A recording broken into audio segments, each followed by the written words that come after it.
Hey guys, आप सभी का वेलकम है गुरुकुल हब यूट्यूब चैनल पर। आज की इस वीडियो में बात करेंगे हम एसएससी जीडी 2022 के लिए जो वैकेंसी आई हैं, करीब करीब 25,000 वैकेंसी हैं।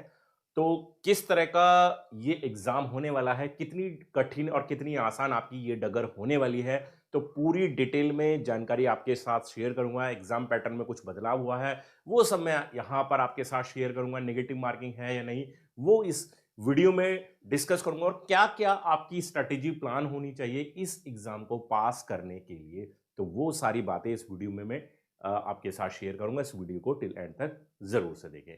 तो चलिए शुरुआत कर लेते हैं। एसएससी जीडी 2022 के लिए एक बहुत अच्छी अपॉर्चुनिटी आई है आप सभी स्टूडेंट्स के लिए जो बच्चे 10वीं कक्षा पास हैं। जी हाँ, 10वीं कक्षा जिन बच्चों ने हाई स्कूल की परीक्षा पास कर रखी है वो इसके लिए एलिजिबल हो जाते हैं। इसके लिए कोई बहुत ज्यादा हाई फाई डिग्री की आपके लिए जरूरत नहीं है।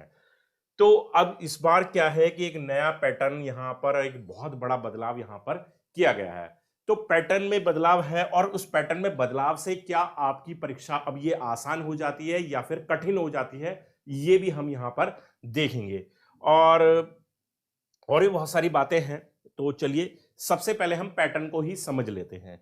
देखिए, अगर मैं यहां पर पैटर्न की बात करूं तो पैटर्न जो ये रहेगा वो रहेगा आपका, कुल मिलाकर यहां पर मैं बात करूं तो 80 क्वेश्चन यहां पर आपके होने वाले हैं। जी हाँ, 80 क्वेश्चंस आपके इस एग्जाम में रहेंगे और 160 मार्क्स का ये टोटल आपका पेपर होने वाला है, जहां पहले 100 क्वेश्चन आपके एग्जाम में हुआ करते थे। तो अब क्वेश्चन की संख्या पहले से 20 कम कर दी गई है। तो पहले से कम क्वेश्चन है तो इस हिसाब से देखें तो आसान हो जाती है भाई चीजें। भाई पहले हमें 100 क्वेश्चन करने थे लेकिन अब हमें 80 क्वेश्चन करने हैं। लेकिन इनको करने का जो समय है वो है आपके पास अब 60 मिनट, जो कि पहले आपके पास हुआ करता था 90 मिनट का समय। ठीक है, तो समय यहां पर जहां 20 क्वेश्चन कम किए गए हैं तो उस हिसाब से देखें तो आपके 30 मिनट यहां पर कम भी किए गए हैं। तो इस लिहाज से देखें तो चीजें आपस में संतुलित हो जाती है, क्योंकि 80 क्वेश्चन आपको 60 मिनट के अंतराल में ही कंप्लीट कर लेने हैं। अब कैसे कैसे यहां पर इसको डिवाइड किया गया है वो भी हम बात कर लेते हैं, और इसमें हमारी क्या स्ट्रैटेजी रहनी चाहिए ताकि हम इसको सही से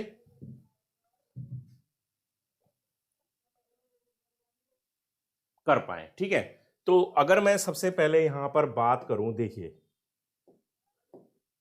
यहां पर general knowledge and general awareness का यहां पर पेपर रहेगा। 20 क्वेश्चन यहां पर आपके जीके जीएस के रहने वाले। एक इंपॉर्टेंट पार्ट है, किसी भी एग्जाम को पास करने हैं तो आपको जनरल नॉलेज जनरल अवेयरनेस पे अच्छी पकड़ बनानी होगी, क्योंकि 40 मार्क्स का ये पूरा पेपर आपका यहां पर रहेगा। उसके बाद जनरल इंग्लिश और हिंदी। हाँ, जनरल इंग्लिश और हिंदी की बात यहां पर कुछ बच्चे जब फॉर्म फिल करते हैं तो वहां पर एक समस्या बनती है कि सर इंग्लिश के लिए जाएं या फिर हिंदी के लिए जाएं। देखिए, जो बच्चे इंग्लिश मीडियम से है, जिनकी इंग्लिश पर अच्छी खासी कमांड है, वो इंग्लिश की तरफ जा सकते हैं। लेकिन जो बच्चे बिल्कुल इंग्लिश में निल हैं, यानी बहुत अच्छी जानकारी नहीं है और हिंदी के बारे में वो बहुत अच्छी तरीके से नहीं जानकारी, तो वो सभी बच्चे हिंदी को चूज करें, क्योंकि हिंदी कंपेयर टू इंग्लिश ज्यादा इजी है। हिंदी के पेपर में मैंने ऐसे बच्चे देखे हैं जो 100% तक भी स्कोर कर लेते हैं। तो ये चीज थोड़ी सी आप अपने माइंड में पहले से सेट करके चले, तो बहुत थोड़ी सी मेहनत के बाद भी आप 40 आउट ऑफ 40 भी कर सकते हैं। किसकी बात कर रहा हूं मैं? हिंदी में। और इंग्लिश अगर अच्छी है तो इंग्लिश में भी कर लेंगे, इंग्लिश ज्यादा टफ नहीं है। लेकिन इंग्लिश उन बच्चों को नहीं चुननी चाहिए जिनकी इंग्लिश पर अच्छी कमांड नहीं है। क्लियर? हिंदी कोई भी चुन सकता है। फिर जनरल इंटेलिजेंस एंड रीजनिंग की बात करूं तो वो भी 20 क्वेश्चन रहेंगे, 40 मार्क्स का ये पूरा पेपर रहेगा। ठीक है, एलिमेंट्री मैथमेटिक्स की बात करूं तो वो भी मैथमेटिक्स में यहाँ पे 20 क्वेश्चन रहेंगे, वो भी 40 मार्क्स के रहेंगे। तो सभी को बराबर बराबर यहाँ पर डिवाइड किया गया है, मार्क्स के हिसाब से भी बराबर बराबर यहाँ पर डिवाइड करके रखा गया। अब जो समस्या है कि अब 80 क्वेश्चन आपको केवल 60 मिनट में करने हैं, तो अपने आप को एक पेपर में एक समय के हिसाब से एडजस्ट करना पड़ेगा, क्योंकि यहां पर जो सबसे ज्यादा समय ले गए वो आपके दो पार्ट लेते हैं। एक आपका मैथमेटिक्स अच्छा खासा समय लेता है और रीजनिंग आपका समय लेता है।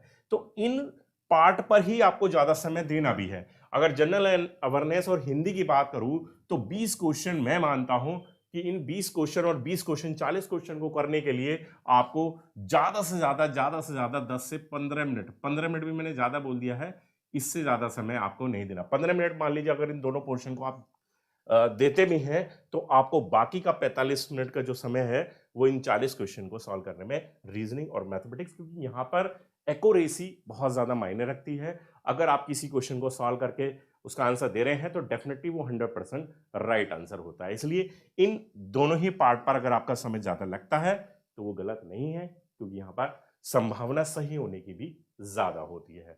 अवेयरनेस की बात करूं, जनरल नॉलेज की बात करूं, हिंदी की बात करूं, यहाँ पर सारा कुछ डिपेंड करता है कि आपने कितनी स्टडी की है, कितना पढ़ा है उसको, और सीधा क्वेश्चन है, सीधा उसका आंसर आना है। इसके लिए आपको कोई कैलकुलेशन करने की आवश्यकता नहीं होती। तो यहां पर हमने अभी समझा कि पेपर पैटर्न के हिसाब से कितने मार्क्स का यहां पर पेपर रहेगा, इंडिविजुअल कितने कितने क्वेश्चन कितने कितने मार्क्स के रहने वाले, ये हमने समझा। और साथ ही हमें अभी से, जब आप प्रैक्टिस में हैं, जब आप तैयारी कर रहे हैं, तभी से आप इसी हिसाब से प्रैक्टिस करके चले कि 1 घंटे के अंदर आपको ये 80 क्वेश्चन सॉल्व करने हैं। क्योंकि टाइम के अंदर जब टाइम बाउंडेशन रहती है तो उस टाइम बाउंडेशन के अंदर हमें जितने क्वेश्चन सॉल्व करने होते हैं उसी के हिसाब से आपको पहले से प्रिपरेशन करते रहना चाहिए। ये नहीं कि पहले प्रिपरेशन तो कर ली लेकिन हमें ये तरीका ही नहीं पता कि कैसे 60 क्वेश्चन कि कैसे 60 मिनट के अंदर 80 क्वेश्चन को सॉल्व करना है। तो ये चीजें आपकी पहले दिन से इस पर आपकी तैयारी होनी चाहिए, ताकि आपकी स्पीड बने, है ना। स्पीड के साथ साथ आपकी एक्यूरेसी भी एग्जाम में बहुत ज्यादा मायने रखती है। अब एक सबसे बड़ा सवाल आता है कि 80 क्वेश्चन हमें करने हैं 60 मिनट में, क्या इसमें निगेटिव मार्किंग भी है? जी हाँ, यहां पर निगेटिव मार्किंग भी रखी गई है। और निगेटिव मार्किंग जो है यहां पर वो है जी आपकी 1/4 मार्क। ठीक है, 1/4 मतलब एक क्वेश्चन को सॉल्व करने पर अगर आपका क्वेश्चन सही है, राइट है, तो आपको 2 मार्क्स मिलेंगे, यहाँ पर 2 मार्क्स मिलने वाले हैं। अगर आपका क्वेश्चन यहाँ पर रॉन्ग होता है तो आपका 0.50 मार्क्स यहाँ पर कट कर लिया जाएगा सही में से। समझ रहे हैं? तो सही होने पर 2 और गलत होने पर आपका आधा मार्क काट लिया जाएगा। तो नेगेटिव मार्किंग है, 100% नेगेटिव मार्किंग है। इस चीज को मद्देनजर रखते हुए आप शुरू से तैयारी करें और शुरू से उसी हिसाब से प्रैक्टिस में लेकर आए। इंडिविजुअल कैसे कैसे हर पार्ट को आपको तैयार करना है, उसके लिए भी मैं आने वाले टाइम में आपके लिए वीडियोस लेकर आऊंगा और उसी हिसाब से आप इसको प्रिपेयर करके भी चलना। हाँ, एसएससी जीडी के एग्जाम में किसी भी पर्टिकुलर एक पार्ट को मैं यहां पर प्राथमिकता नहीं दे सकता कि किसकी प्रेफरेंस ज्यादा है, कि मैं कहने लगूं कि जीके आपको यहां पर ज्यादा बेहतर तैयार करनी है, रीजनिंग ज्यादा तैयार करनी है, मैथमेटिक्स या फिर हिंदी। देखिए, चारों पोर्शन आपके लिए बहुत ज्यादा जरूरी है, चारों पर ही आपकी अच्छी कमांड होनी चाहिए और चारों ही ऐसे पार्ट हैं जहां पर आप मैक्सिमम स्कोर कर सकते हैं।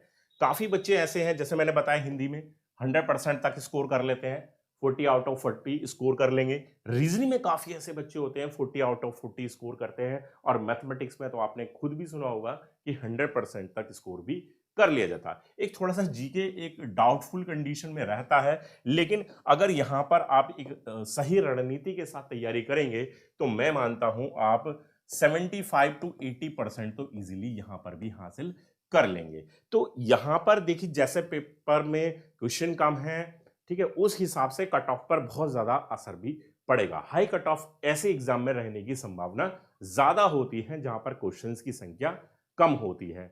तो आपको ये सारे पॉइंट भी ध्यान में रखते हुए अपनी तैयारी को बरकरार रखना है। इंडिविजुअली चारों पार्ट को आप डेली बेसिस पर तैयार करके चले। एग्जाम की अगर बात करूं तो एग्जाम देखिए, एग्जाम में अभी आपके पास समय है। आपका एग्जाम जो होगा वो संभावित है कि जनवरी 2023 में इसका एग्जाम होगा। तो एक अच्छी अपॉर्चुनिटी जहां पर 25,000 के आसपास वैकेंसीज हैं आपके लिए आई हुई हैं, केवल 10th पास क्वालिफिकेशन है, तो आप इसके लिए तुरंत आवेदन करें। आवेदन की तिथि मेरे ख्याल से 30 नवंबर है। ठीक है, तो जिन्होंने अभी आवेदन नहीं किया है तो आवेदन करें। सबसे पहले आपकी प्रायोरिटी आवेदन की ही रहती है, उसी के साथ फिर तैयारी करें। भाई नवंबर दिसंबर में मानता हूँ 2 से ज्यादा महीने का समय आपके पास है। ठीक है, और एक सही रणनीति के साथ अगर तैयारी करेंगे तो डेफिनेटली आप इस एग्जाम को पास भी कर लेंगे। और ये आप जानते ही हैं कि जितने मार्क्स ज्यादा होते हैं उतना ही बेनिफिट हमें फाइनल मेरिट में मिलता है। आप अपनी प्रेफ़रेंस के हिसाब से पोस्ट भी ले सकते हैं। जैसे कुछ बच्चों का मन होता है सीआईएसएफ में ही जाना है, तो सीआईएसएफ को प्रायोरिटी के तौर पर वो पहले पायदान पर रखते हैं या दूसरे पायदान पर रखते हैं, तो उस हिसाब से आप अपनी चॉइस के हिसाब से भी कोई भी पोस्ट ले सकते हैं। वो सब डिपेंड करता है आपकी अपने चॉइस और आपके मार्क्स के ऊपर। वो सब डिपेंड करेगा आपकी तैयारी पर। जितनी तैयारी अच्छी होगी उतना आपका एग्ज़ाम बेहतर होगा और एग्ज़ाम जितना बेहतर होगा उतना ही बेहतर आपका रिज़ल्ट होने वाला है। तो गाइज़ आज की वीडियो में यही था, आपके साथ यही थोड़ी-सी बातें शेयर करनी थी। आगे आने वाली वीडियोज़ में मैं इंडिविजुअल सभी सब्जेक्ट पर अच्छी रणनीति आपके साथ शेयर करूँगा, आप उन्हें भी फॉलो करना है। किस तरह से आपको मॉडल सेट लगाना चाहिए ताकि आप एक्यूरेसी ज़्यादा निकाल पाएँ, किस तरह से आप ज़्यादा मार्क्स यहाँ पर बना पाएँ, वो सारी वीडियोज़ भी मैं यहाँ पर इस चैनल के माध्यम से आप तक पहुँचाऊँगा। आज की वीडियो में बस इतना ही था। दीजिए इजाज़त, वीडियो को लाइक कर दीजिए, शेयर कर दीजिए, चैनल को सब्सक्राइब ज़रूर कीजिए। धन्यवाद।